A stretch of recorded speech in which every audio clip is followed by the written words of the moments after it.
we say all the time, everybody can guard it once. Good teams can guard it twice. We have to guard it 3 times to be as great as we want to be. Great teams can guard it 3 times. Welcome to the Jamodi Podcast. We are all surrounded by amazing coaches and leaders. So let's get an inside look at not just what they do, but how they do what they do. After all, becoming the best versions of ourselves is Jamodi, just a matter of doing it. Today we're joined by the head boys basketball coach at Argyle High School, Russell Perkins. In 29 years as head coach, Coach Perkins has a career record of 743 wins and 222 losses. His teams have made 26 playoff, 11 regional tournament, and 5 state tournament appearances. He led the Eagles to a 4A state championship in 2021. Before we hear from Coach, take a moment to subscribe to our podcast and follow us on social media at Jamodi Podcast. What's up, Coach? Good evening. How are you? Oh man, I'm good. How are you? I am making it and all right. Well, thank you so much for giving up your evening here to talk hoops with me. It's an honor to get to talk with a state champion. And thank you. I always love to talk basketball. It doesn't happen very much out here in Argyle. Sometimes even when you win it, but it's quite an honor to be with you. Well, yeah, and I mean that. You're one of those guys where I've been able to watch your teams a bunch over the years. I love how they play, and then also I think it's important when in this coaching fraternity, there are some of those guys that anytime somebody mentions their name or their name comes up, it's always positive things, and you have one of those names that people really appreciate the way that you do things and how you coach your guys. Well, thank you again. I don't know if you've talked to the same people that have been talking to me. There's a lot of people that disagree with the way I do it, but that's part of it. Those parents graduate though, so no. Yeah, sometimes that's good and bad, but yeah, that's it is an honor, and I think it's there's no better profession for me and what to do, but just when you walk down the hall with another teacher and a kid calls you Coach Perkins and they call them Mr. whoever, it just means something. And that's always been important to me when I was growing up with the coaches I had. And I love that when I go to weddings and funerals, and when I go to or my kids that I coach have kids now. And I get to hear about that and see them, that's what I'm still coach. And that's all I ever wanted to be. I love hearing that. I love when the calling of being a coach means so much to somebody. And I think your kids, your players end up feeling that, from you, the way you treat them and probably the way you keep in contact with them even after they're done playing. Well, we try to. My brother is a pastor in Georgia. And as much as he was called to be a pastor, I believe I was called to be a teacher first, and then I get to coach also. And so, but that's always been something special to me. I believe that I was called to do that. And last year was pretty special to get to do it with a group of guys like that. But I've had lots of really good teams and special guys that maybe just didn't win as much as those guys or didn't get on that run. But it's a special thing to get to do. Yeah, you can probably look back over your years and say, yeah, this team had the talent, had the ability. This team had the talent, but there is a little bit of, I hate to say magic, but there's a little bit of luck and the right things happening and in the right situations that have to line up in order to make a run like you guys did. Without a doubt, and you have to have a group of unselfish kids who care more about the team than they do themselves in a lot of ways, and that's becoming harder and harder to find with all that's in the news. It's of course the NBA is easily seen that way, but the transfer portal and the number of times that people just talk about how many offers they have and all those different things seem to take away from the one goal that I want, and that's for Argyle to have more points at the end of the game than whoever we're playing. And but I had a group of kids, and I often have a group of kids that really want that to happen, and those guys are a whole lot of fun to coach. We are smack dab in an age of self-promotion, and it's even hard. I mean, I'm doing this podcast, and I got to remember what the main thing is. The main thing is hopefully to have some great conversations about basketball with great coaches that help other coaches, players, and parents maybe, further their own development and knowledge. Even if anything else, I'm getting a ton out of it. Like I get to talk with you, but in that age of self-promotion, it's just it's a fine line that, kids have to be on it, and everything with social media and, comparing and how you can fall into that trap so easily. I think as coaches, we have to be aware of that too. You see things happening well for others and you start to think, man, what's wrong with me? But like you said, you got to keep the main thing, which is Argyle at the end of that game having at least one more point than their opponent. I love that clarity. And that's we talk a lot about that. We don't talk a whole lot about individual things, very limited individual statistics and individual things that go on. But I think that's a hard part to do, but I think it's critical for the way we play, especially on the defensive end, of trust and help and all the things that go with that.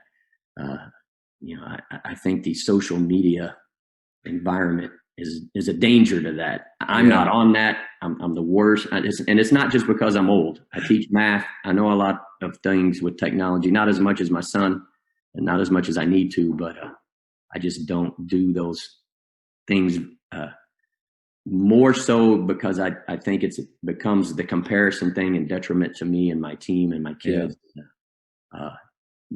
Again, like you said, I just try to keep the main thing, and that's just Argyle. No, I think it's wise. I try to toe the line between, being at a small private school where a lot of these players don't necessarily have aspirations to go on and play college basketball. I think we can kind of try to create an environment like yours where, we're trying to play a certain way that is, one, it gives us the best opportunity to win, but also it's fun and it's fun to watch and it's an exciting style. But then within that too, it is that they have to be selfless. But then that line of making it also fun for them and creating even an environment of social media where maybe as a program we can celebrate our individuals so that they don't have to themselves as much. But it's, Coach, it's hard. Like I don't know if I have it all down the right way. Well, once again, you're showing why you're doing this and not me. You say it a lot better than I do, because we do celebrate our kids with what we do and the people who run those things. But I have a hard time kind of doing that. I probably need to get better at it.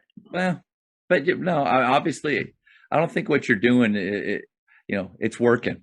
When you have the success and again, and you've probably had opportunities where you've had it before, but it just really worked out well. And the culture that you guys, Coach McCaslin is a friend of mine. And so I was able to see him a few nights ago. He spoke at a church here in Grapevine or Colleyville. And I was able to go and just listen to him. But, he talked about his kids being at your school and the culture of the program. And it was just, you have and have built something that I think every coach is trying to build. What are maybe some tips or things that you're doing in your youth, junior high levels to maybe build some of this momentum and culture that leads them to be excited about playing at the high school level for you?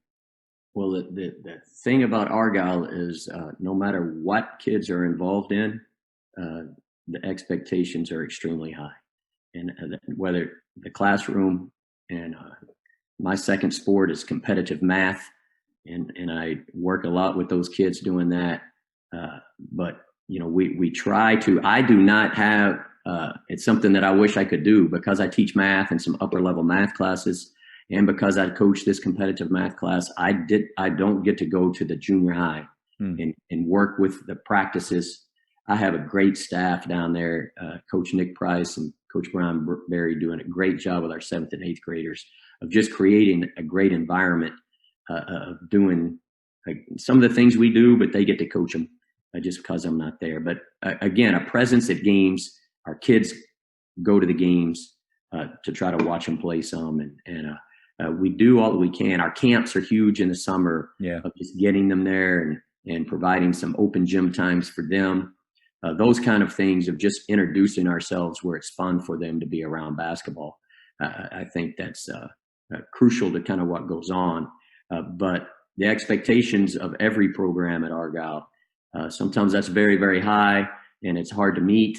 But I think that is established through our community and their parents and all the things they know that it takes to get that done. And so I need to be more involved with our youth programs, and I would like to be and see some of that stuff, but taking care of my kids is plenty. Yeah. I think that's a great point right there. Sometimes I think players and parents forget the fact that we also have families, right? And we also have kids and other responsibilities. I have a pretty sweet gig here at Faith where I'm not in the class. I have AP Silent Study Hall, which is the joke around here, Silent Study Hall. So I have some time to do some things, but you have this whole other part of your profession that you're very involved with. But I think, for anybody, I think the people that listen are in DFW, so definitely know about Argyle high school and not just basketball. Right. But you did nail it. There are only a few communities, I would think, in the DFW area that the culture is in the town. And that's kind of the beauty of high school athletics a little bit. And sometimes you feel like at these bigger schools, it's kind of lost because you got select basketball. It's so important. You got kids that just come in and out at any time. But at Argyle, you grow up, wanting to be great. The expectation is to be great. The only thing I could compare it to is when I was at McKinney High School, we played Highland Park. And Highland Park would roll in on their double-decker buses and walk out. And the feeling was, and it's not Dave Peeler. Dave Peeler is one of the kindest, humblest, but incredible, great guys. Man. But it's the culture of that city. Those kids will walk out and it's like, we are Highland Park and we're going to beat you. Like, it was just in them. And so I guess the trick is like, if you don't have that town and that mentality of parenting and the culture of sports growing up and everything, like you said, they do, man, figuring out how to capture that's tough. Yeah. And to foster that excellence, kind of winning day by day, drill by drill, possession by possession, effort by effort is we talk about that constantly with our kids, to earn the right to get to play big games. And you do it when no one else is watching and all the little things that everybody, of course, does. But when they put that jersey with Argyle on it, sometimes it does help because of the success, and not just from what I have done, because they were unbelievably successful before I came here 9 years ago. But but the history, it's a rich history, and it's like the community just expects effort, and I think that's a great thing to be a part of. Coaches, the Jamodi podcast is powered by Ballology. What's your BSA score? The Ballology skill assessment is the only verified skills metric endorsed by the NIA and NJCAA to discover and develop the best talent for your team. This 10-minute, 100-shot test can be taken for free today on the Ballology mobile app. Elevate your game. What is your favorite culture building activity? Well, of course, the way we do things and what we do is very important at Argyle. And I guess I'll do like most people and give you two different things. But the first one is an unbelievably negative thing, probably. But in the off season, we have a thing called Wonderful Wednesdays. And they're not very wonderful. They're unbelievably hard. And I think they're hard. And I haven't had many kids go play college basketball, but the ones that have all told me that what we did on Wednesdays was harder or as hard as anything that they had to go. They had just gone through it. But I started it, 20, 25 years ago And it was, as kids move in and move out, you have a different team every year. I found it harder and harder to get kids to all buy into togetherness and being the same thing. And so I just started this wonderful Wednesdays, and I will tell them for 45 minutes, they have one common bond, and that's to despise me. You know, they can buy in that together, and they don't like what I make them do and what they get to do together. And for 45 minutes, and then when they leave, they can talk about it. And I really think it helps bring us together and go through some things and know that no matter how bad it is, we are going to get to the end of it and be better because of it at the end.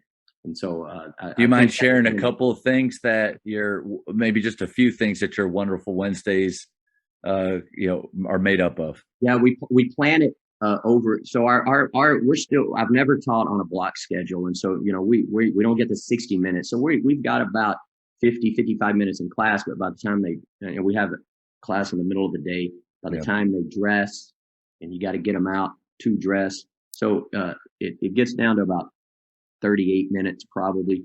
Exactly. To try to get through, and we use all of them. But the Wednesdays, we've got it down, and I've done it so long that there's a system. The kids kind of know what's going to happen that have been there for a while. But it's about a 32-minute system.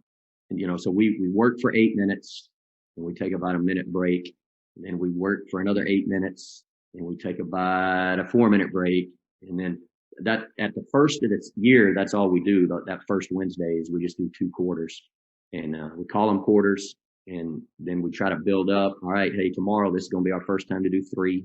Then we get to where we do 4, and then a little overtime by the end of it. And so there, of course, it's running, and sometimes now that we do it after school, we can't ever use the ball. And so we always stop, and we do a thing, we call it 100 trips. We do that with a basketball. We did it during the period. And so we make 100 trips in that 32 minutes, 4 25-minute segments. And it's 1-on-1, 2-on-2, three-man passing, 4, all the things that you can do with a basketball, but we just don't stop running, doing those things. Not a whole lot of shooting type things, but just running. But a lot of it is just running. But we have a week where we do stations, and we do that a couple of times. We do a Syracuse running day that everybody has that 4-quarter system that they do. And then the last Wednesday, if nobody has asked, and we've kind of kept it a secret from the ones who are new, the last Wednesday we just go out and play. Nice. And we play some speed football and some speed soccer. They get more tired on that day than they do ever. We actually moved to a new school this year, a new building. Oh, and didn't have a place to do that this year. And the guys were not very happy with me because we just did some running on that Wednesday. But so that becomes, and my wife has always kind of made them cupcakes at the end, and we have Gatorade for them instead of just nothing. And so those kind of things at the end, and we really celebrate the seniors that's their last one that they ever have to do, and just kind of make that a big deal through off season. And that's kind of how we build. I love that through off season. And it's not a boot camp. I've heard of that kind of stuff. I guess it is, but it's just bringing them together a little bit more and the kids who aren't there that day for whatever reason. Some of them are very good reasons. Some of them aren't very good reasons. Some of them are strategic. Yes. I do not have to police that.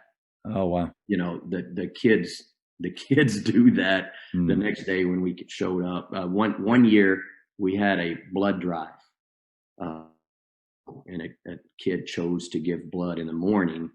Well, then he couldn't do the 4th period. Right.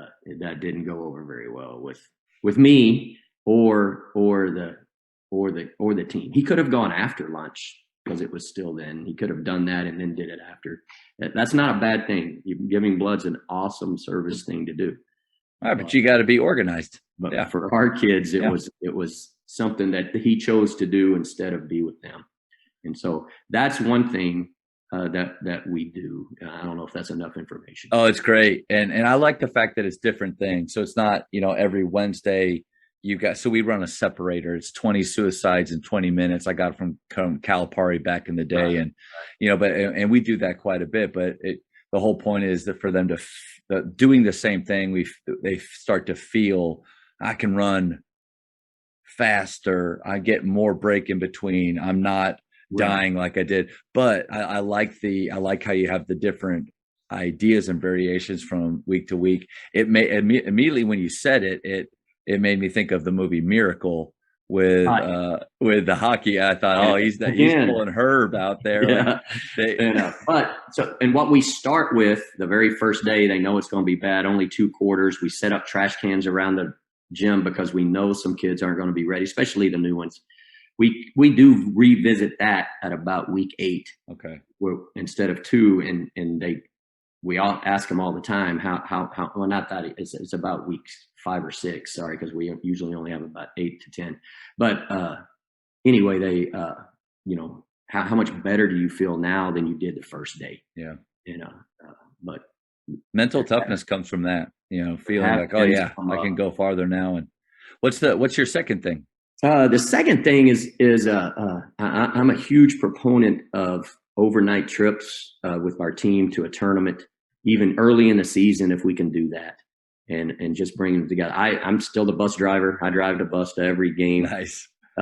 So I really encourage. I don't mandate it, but I encourage our kids to ride the bus home, and that's our kids all do.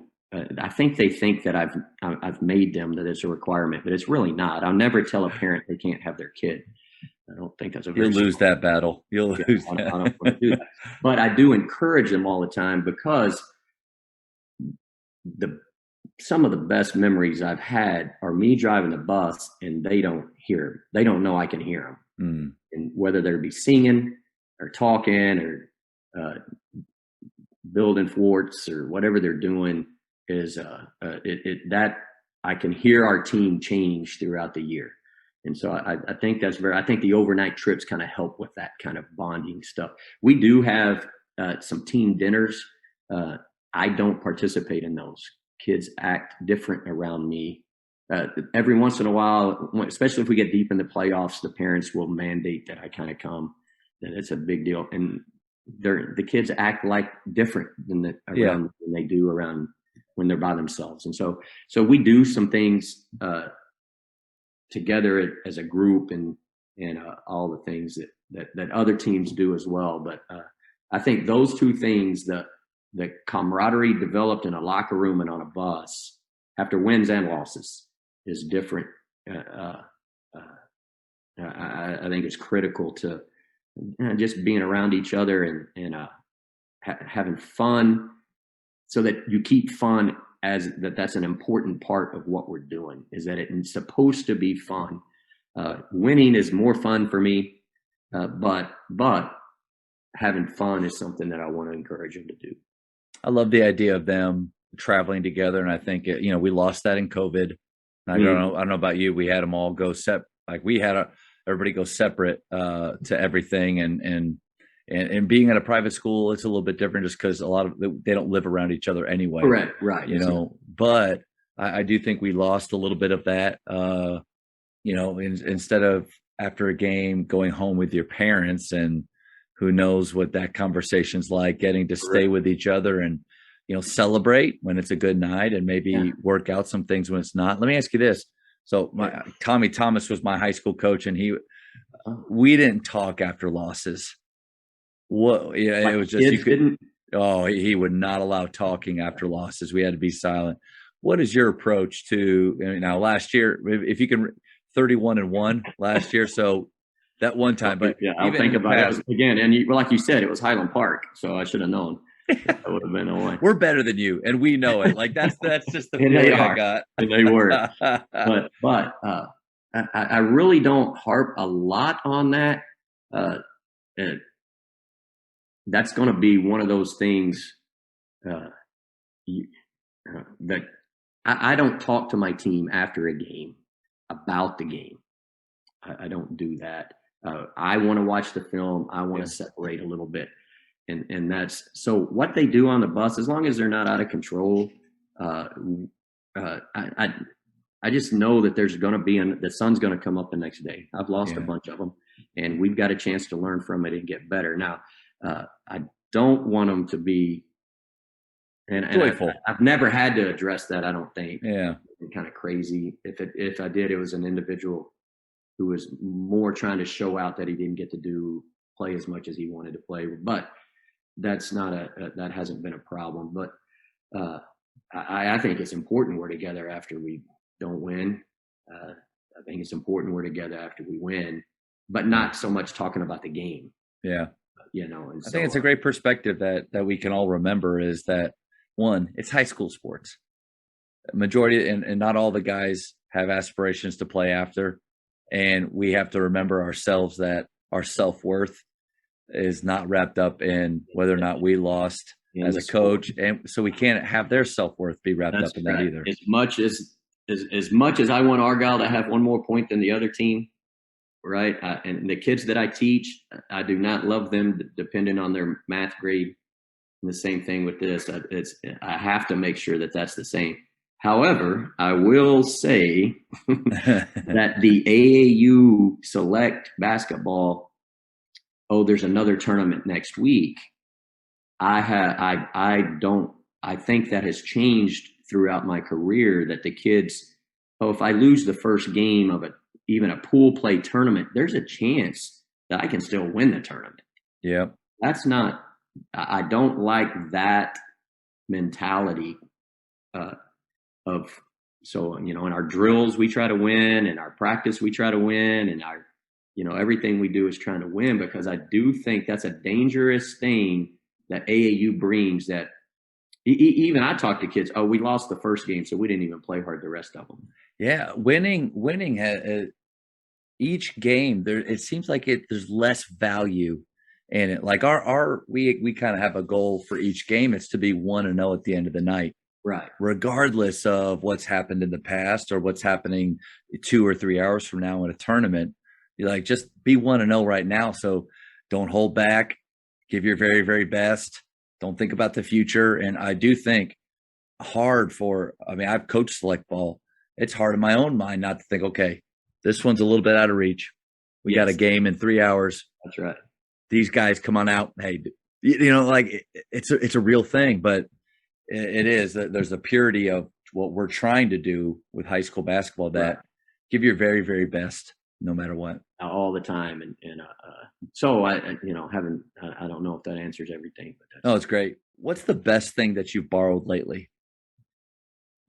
Again, I mentioned that we don't do kind of the same things where I have, or I'm trying to see how we shoot the ball. We don't shoot it as well as you guys do. And as fast. People think we play slow, but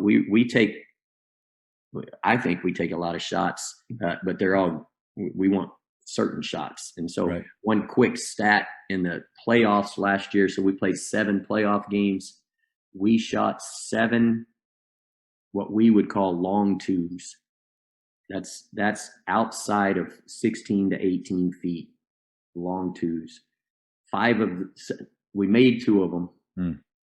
We got the offensive rebound on the other 5, but 3 of them were at the end of quarters where that we had to get it up.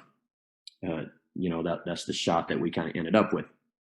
No big deal, but our opponents shot 68 of them. I was going to say, with analytics, you're shooting the highest percentage shots and the shots that are worth the most. If you're only shooting 7 of those in 7 games, that's incredible. And so because there's not a shot clock, we're not going to shoot a pull-up jumper off a pick and roll unless there are exceptions. There are kids who can't finish at the rim, and for them that is a layup. Yeah. And so we do allow it, and we do some different things, but our kids know that. And so I think that's going to be something that we concentrate on, is our shot selection is things that we practice every day. So you mean maybe allowing them, so shot selection is anytime I get to talk with anybody about shooting, that's where we begin.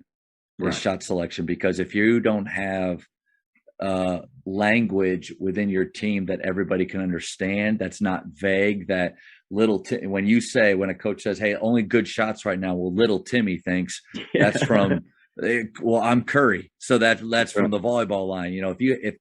So you have to start with shot selection. Are you talking about, this year maybe allowing them to shoot quicker if it's within their range, or what are you adding? Well, what we're having to do now more of, or what I'm trying to do more of, is using our better shooters as initial screeners through back picks and Spain action, and then getting them popped out. Last year, or many years that when we have had people just won't let us shoot it very often. If they just let us stand there and catch it, we don't want people to stand there and shoot, catch and shoot threes and all the things that go on. So when people run us off the line, we're not great at attacking and even driving and kicking and things like that. So what I'm stealing more of, and it's more of European stuff, I think, more than anything else, is using our better shooters as screeners and to initiate action. And now they've got it. They're not going to leave those people as much. So it frees our kids who don't shoot it up as well, maybe to get a shot they can make. And then you got to respect that back pick, or you got to respect that a little bit. And if our kids can pop it out and shoot it, maybe it frees them up more without having to have a lot of dribble penetration, drive and kick things. And so that's what I would say that I've borrowed more of, on a basketball term, more of. I love that. I think what it'll do is make the defense is going to have to choose. Like, I love putting us in positions where the defense has to choose. Right. They're going to have to choose to help off of your good shooter onto an action that makes somebody dangerous, either a back pick or off a ball screen.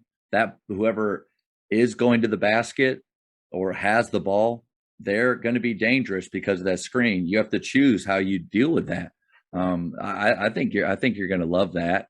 And then it'll be interesting to see if more switching happens, or if people start to help off of those shooters, but then you start to have better space and closeouts happening with those guys. Yeah, it could be fun. And hopefully that makes it easier for our guys to dribble attack against longer closeouts that have to come guard us out there. And so that's that's okay. That'll be good and easier for us to attack those, hopefully that's what we can do. So that's what I have spent most of my time in the spring and summer, kind of trying to experiment with, and we've done it, with our kids this season. I love that. Yeah, I think Matt Garnett, if you're familiar with MG basketball, so I've been working with him. He's an Abilene guy. Yeah. He was there for a long time. So he has a great idea. He talks about you either have to cash in, or you have to cash in on an advantage that you have, or you have to transfer it.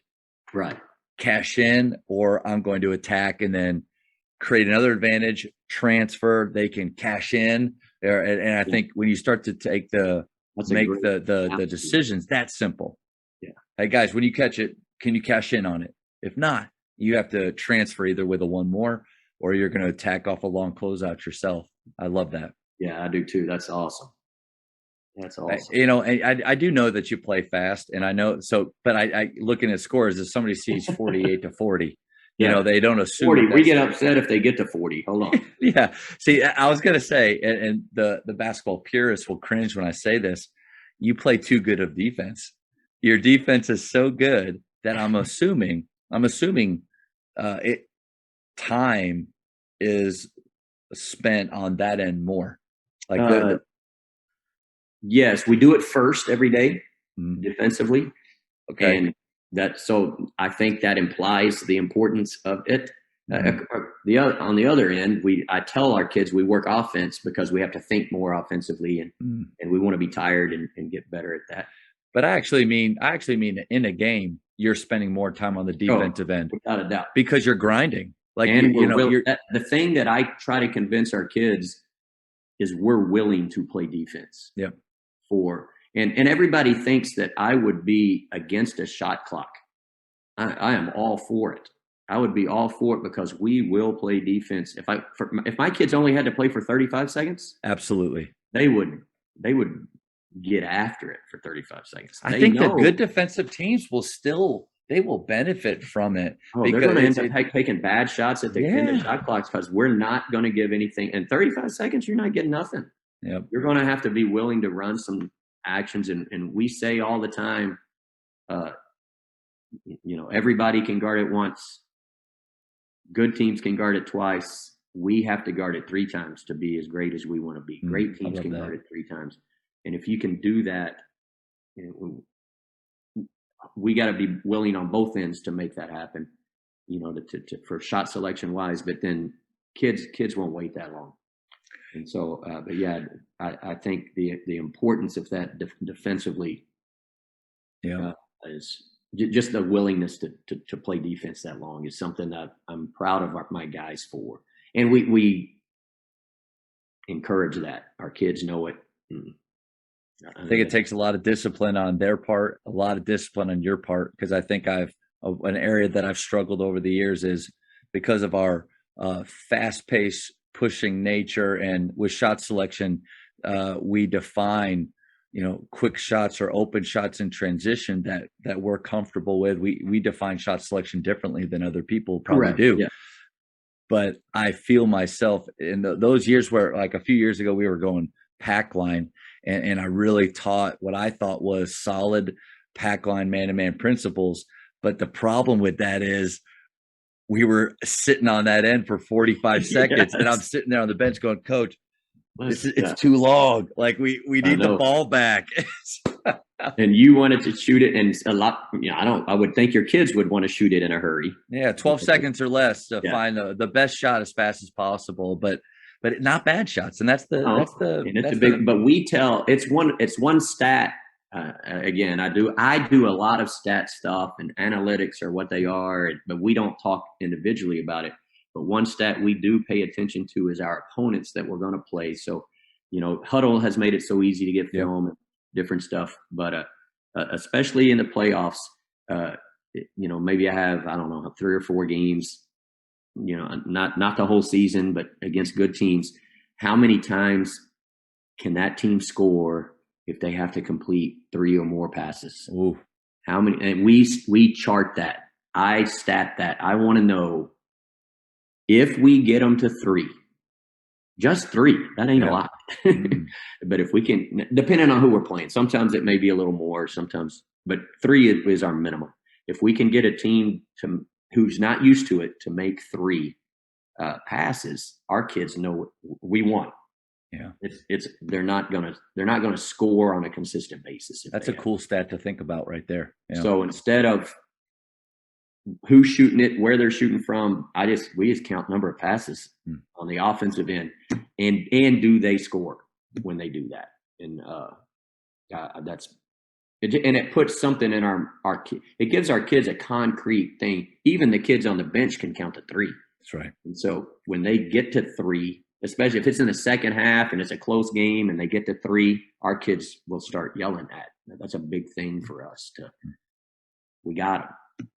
And maybe that's something that, anyway, we concentrate that. I think it helps us concentrate defensively to keep playing. I like I said, I think it's a great stat, and definitely one that I think we have to look at. I'll take that stat and look at us, because the way that we flow and the way that we play, if we really rely on spacing and deliberate cuts that create double and triple gaps that are really hard to guard. But and we call it flow. Can we flow long enough if we have to? Not get antsy, not turn the ball over, not take a shot that is less than what we would call our best. So that's a good thing to think about. It's just concrete for our kids, because defensively, I think it's hard for them to do a possession thing concretely. I just think it gives them something that they can count. The Jamodi Podcast is powered by Sideline Interactive. Sideline Interactive is the leading manufacturer for high-quality, innovative scoring tables and LED video display boards that help coaches and schools bring more excitement to fans, create huge fundraising opportunities, and make their jobs easier. Visit sidelineinteractive.com to check out their amazing products. So part of doing this, it's been really fun, is I'm going to create a pretty big a spreadsheet of shooting games, because I think every coach has their one or two that, man, there's so many good ones out there. But if I could choose, like, what would our kids want to do, or this is my favorite one. So, Coach, what's your favorite shooting game? All right, and it's probably one everybody always does, but we put 2 minutes on the clock. Most teams go it's a ball and a partner, and you start in the left or A corner. Got to make 2 in a row. Move to the wing. Got to make 2 in a row. Most people go wing, corner, the 5 spots. Mm-hmm. Our kids do it in 6. We have 6 spots, so we go corner, wing, slot, Okay. wing, corner, which is no big deal. But it added another. We when we started it, we had too many kids making it, and I knew they weren't that greatest shooters all the time and going farther. So we just moved it to 6 spots instead of 5. I love that. It's the only individual stat chart that's on a wall, and everybody who goes, nobody can see it outside of our locker room, but freshmen through varsity, everybody sees who that is. And so we call it Celtic. Okay. And, and I know I stole it from Peeler at Highland Park because he has a million of them stuff, but we do a bunch of them, but that's my favorite one. And so right now, even today, I printed off. So we've kept up from last spring through the summer and the fall. And so there's a total for summer and fall. And then we've started for this season. And so we had 3 practices. We've had 3 days of practice. We've done it 3 times. And so one kid has 3, some 2s, some 1s, some 0s. And so that will stay up all Now, year. when you say 3s, 2s, 0s, how are you scoring it? If they make 2 from each of the 6 spots in 2 minutes, then that's counted. They made it. Okay. They have that many completions. 3, 2. Yeah, that makes sense. I'm sorry. Yeah. No, that's so okay. That kid has made, this one kid who has 3, I've got one kid that's 3 for 3. And so, he made 2 shots in a row at 6 different spots in 2 minutes, 3 different times. Awesome. And so, and then we keep with that a personal best, a PR, and then a school record. And so that kid set the school record at 14 spots just 2 weeks ago. And so the record had been 13, now it's 14.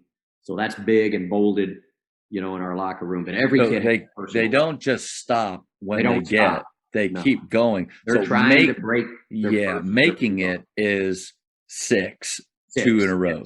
But go back and keep, or do you go across and start again, or do you just go back? No, they stay with there. They got to make 4. They make 2, and then they got to make 2 more. Yep. Come back. So we do a shooting game called Beal shooting, which it has the same, but it's the 5 spots. You got to make 2 in a row. And then you get this, you go to your favorite spot and shoot bonus shots after that. So you have to conquer it. But I love the idea of, we don't shoot middle or top of the key 3s because we're offset. So our flow has 2 alleys. Right. And so the slots, like, that makes a lot of sense. I'll tell you, tomorrow during athletic period, we will do Beal. But for the first time ever, it's going to have the corners, wings, and slots, because I don't know why I never thought of that. Like, that's how we play. So why am I having a top? We are too. We're that way. 4 round 1, or most of the time, or we're in those spots more than we are right at the top. Yeah. But that's and it's no, for us, and this is what we do in math with our number system. We either PR or we PU.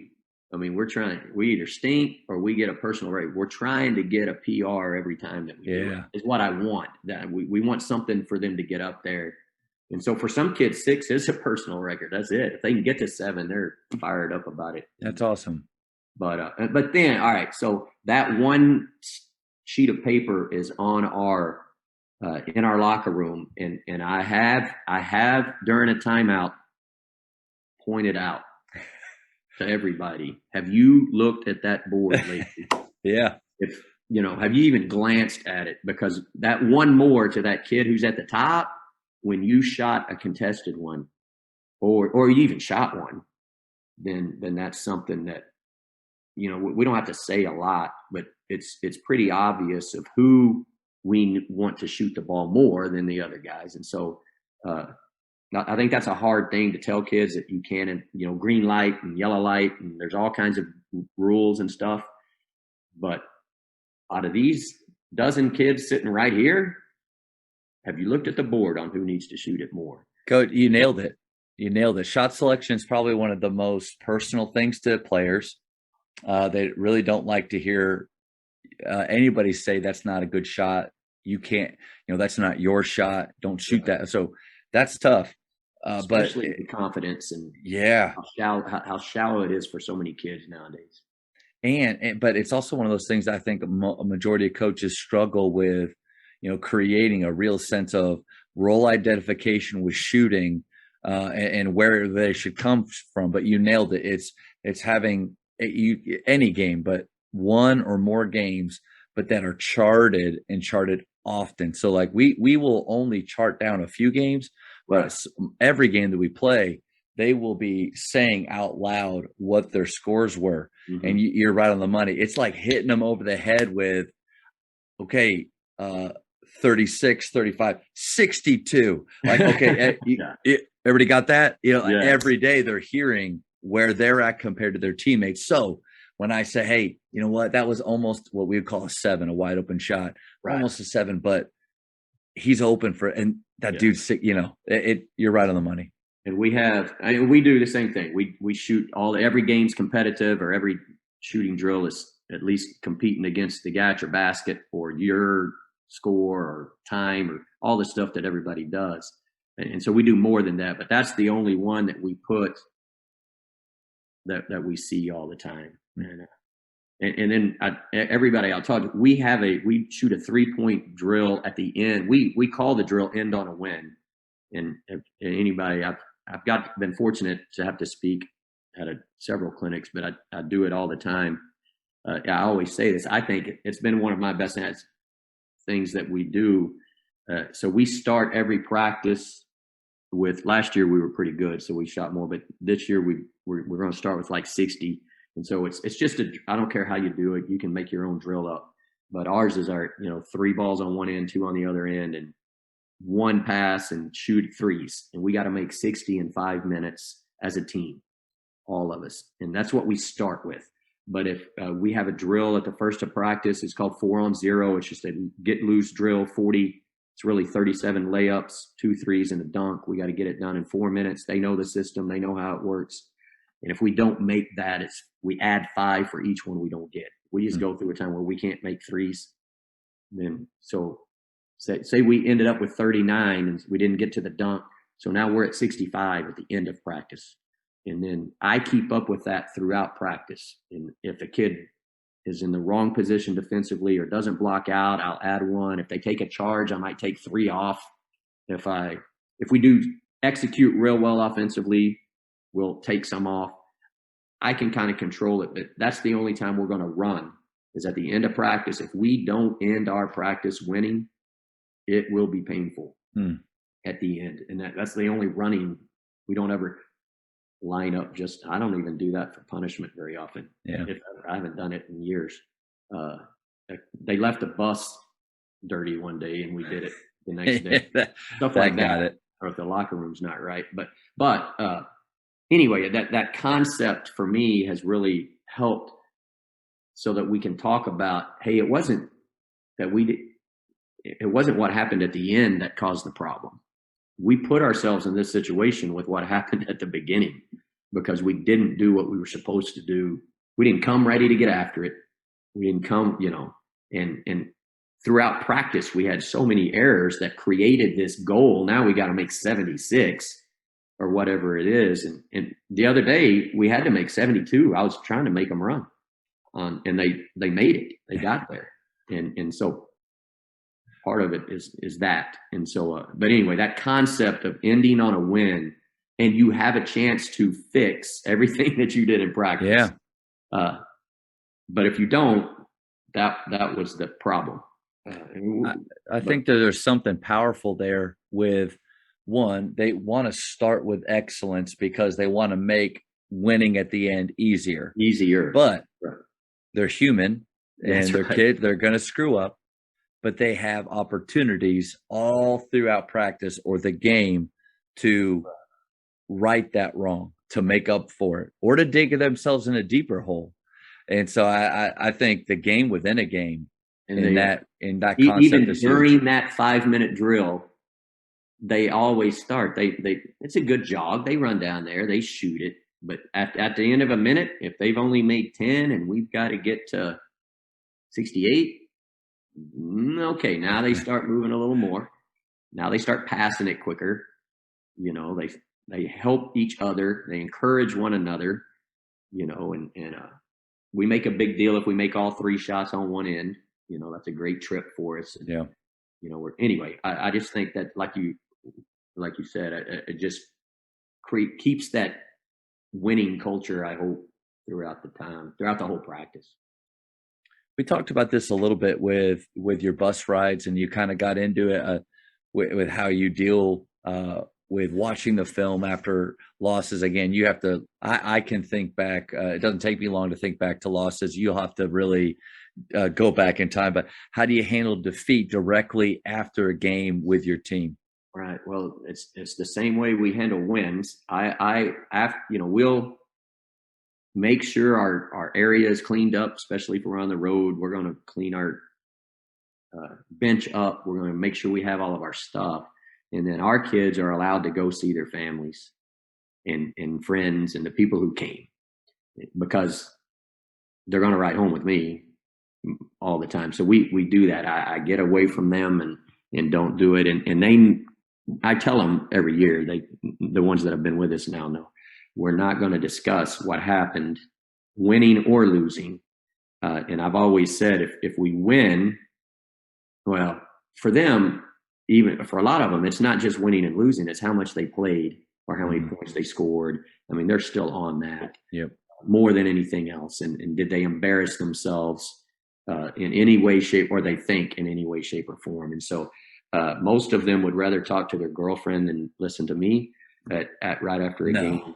And so, but or however that kind of goes. And so then the next day, after I've watched it, and it's what everybody says, it's never as good as I thought it was. It's never as bad as I knew it was. And so it lets us think through it and see that a little bit. And then we can address and see some things and show some things. But that's I've done that even before that was what everybody, how that was. I've always, and I think it goes back to playing. I played for Coach Mike Kunstad. He's an awesome man. Really good, but I can tell you after the games, I have no idea what he would have said. But you mean those 20-minute talks didn't change your life? It didn't get into me. Yeah. But then if something ever does happen and I have to talk to us, now I think it is more impactful. It's just like the running. When you have to make them do it, in that rare occasion, it means a lot more. Tyler Costin, I had him on and with PGC. Oh yeah, he is a big believer in no pregame talk, no postgame talk, very little at halftime, and the whole idea is kind of a John Wooden deal. Like, you're going to do your work early and in practice. They need to be prepared. They need to know concepts, but it's very quick reminders. But especially after the game, let them go talk to their parents, let them go have pizza. The only thing, Coach Drew said this too, the only thing that you're going to do is make a mistake, because you don't really know what happened. No. Even as great of a mind as you have, you don't know what happened. But you watch it. And I think you're right on the money. I've found more often than not that after a loss, when I thought, man, we just stunk it up. You know what? After watching it last night, fellas, we're not that far off. Whoa, we're close. Yep. And we talk about that a lot. I show them this all the time. but that we're this close, but that little bit is the hardest part to get. No doubt. And you got to get that little bit is so hard. And we didn't do that last night because of whatever. But it's most of the time they're correctable. Sometimes it's not, but most of the time it is. And you just get ready to do it again the next game. Coaches, the one thing that every team needs is confident shooters. The last 8 years at Grapevine Faith, our teams have averaged 354 made threes each season. I love getting to share with coaches how our shooters train and, more importantly, how they think. If you would like to enhance your shooting culture at your school, contact me directly at jamodipodcast@gmail.com. 32 years of coaching, 28 as a head coach. If you could start over again, what's something that you would do differently? If I now, and I do this more now, so I guess I would have started it much sooner. Is I would have tried to include the kids in some decisions that aren't that important to the actual game of what goes on. Things like we play music in practice now, and is that a stretch for you, or do you like it? No, I don't mind it. They don't. I don't. As long as we turn it up really loud, they can't talk to each other about things that aren't important. Yeah. And so they really kind of shoot better because they're not just distracted. Correct. If there's no music going, they'll ask about lunch or girl or whatever, or what happened in class or who got in trouble. But if it's music loud, from the distance they can't shoot. They can't. When we're warming up, they can't do that. So not that, but things, uniforms and letting them get it done. We do a thing where if we win a game that that puts us in the playoffs or gives us maybe now. So when we win a game to get to the playoffs, we're guaranteed fourth in our conference. Or the next one we win, maybe that guarantees us third or whatever. Anything that gets us kind of an advantage. Maybe if we win a tournament, something like that early in the season. But then every playoff game that we win and get to advance, the next day we let them wear any jersey that they want, any player, anything that they do, just a jersey day. Most of those days, especially in the playoffs, you're just going to shoot it.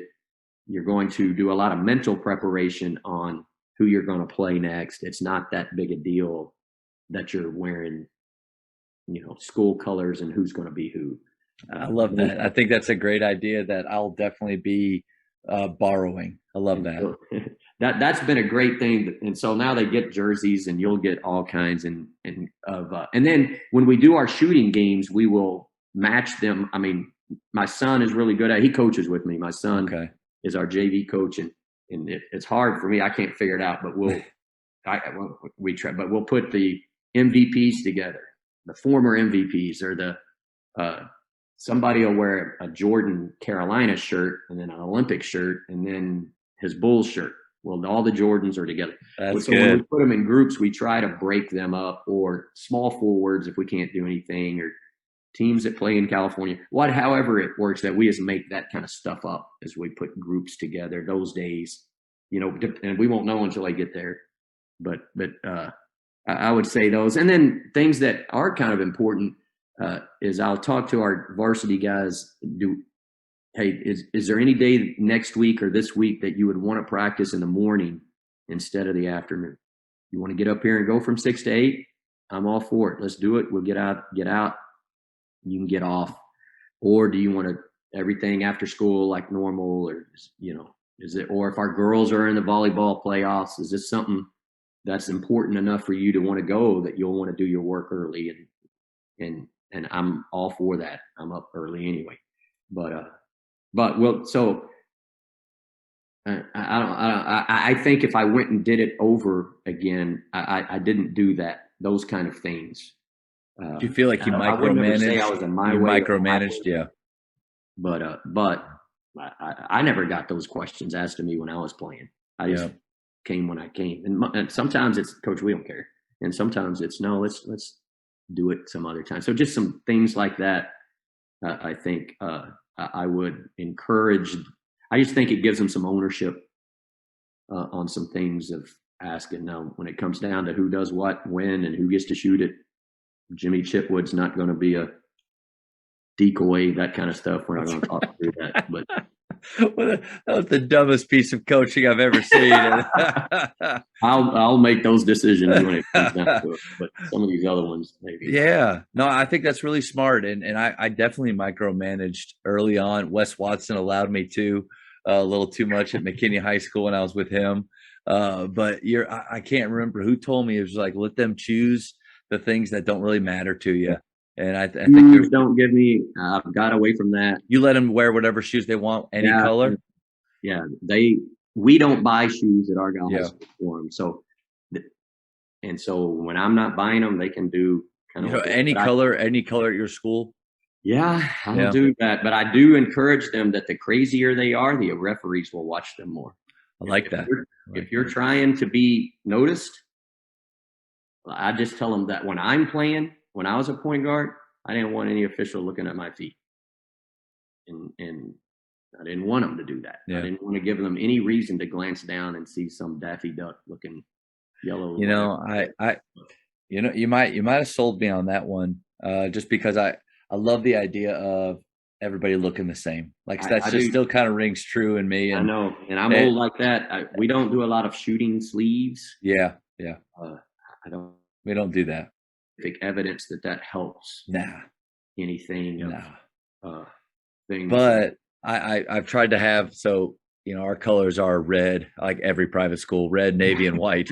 It's like the same, but and they're all the Lions. But I tried to say, hey, majority of your shoes white, secondary colors red, navy, or gray. Right. But now it's kind of funny. Now my son is a freshman, and my wife is like, Matt, do you realize how hard it is to find that shoe? And I was like, no, it's not. And so it's one of those things again, like what? Yeah, I don't want to see pink or yellow or green or baby blue going down the floor, but okay, I mean, if it helps them play better, that's right. Is it gonna make them play worse? Probably not. But probably not. But I do have, if an official says, Coach, those shoes, I will tell that kid, hey, he didn't mention your massive mustache you're trying to grow. All he glanced at is your shoes. But you got a lot of mullets going on in Argyle tonight. You got a lot of mullets there, mullets and mustaches. I will tell that kid, he's already noticed. So you better keep your feet still. That's good. And if you get called for traveling one time, we may change it out. Coach, I think a lot of people know you, but after the speed round, we're going to know you even better. All right. So first thing that pops in your head, you ready? I'm fired up. All right.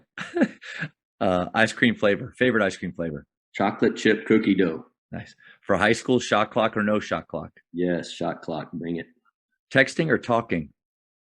I think you should talk to them. A favorite holiday? Thanksgiving. Favorite NBA player of all time? John Stockton. Love that one. Favorite coach of all, NBA coach of all time? I'm going to say Brad Stevens. That's a good one. If you could travel back in time, what period would you go to? First thing that popped in my head. That's scary.